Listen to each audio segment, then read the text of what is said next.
the verb to be. The verb to be in English has two meanings.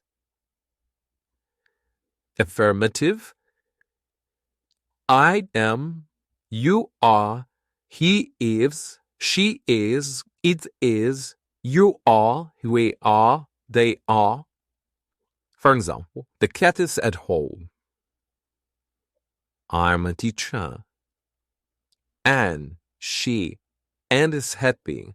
She is happy. John, he. John is happy. He is happy. John and Anne, they. John and Anne are happy. They are happy. Vase, it. The vase is beautiful. You are happy.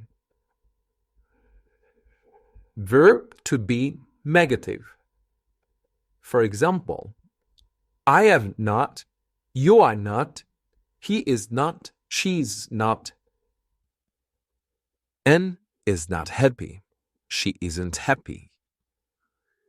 Verb to be questions and short answers. For example, am I?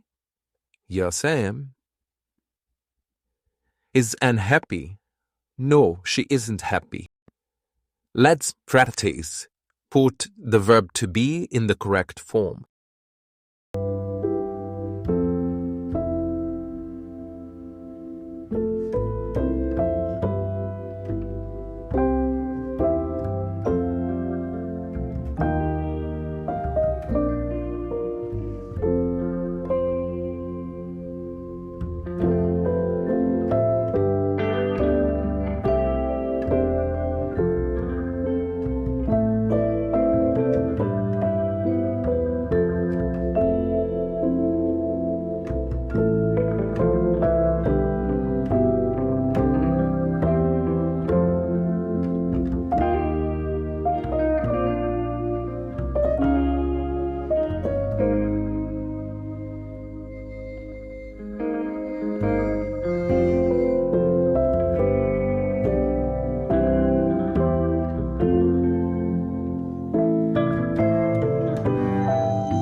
Great job!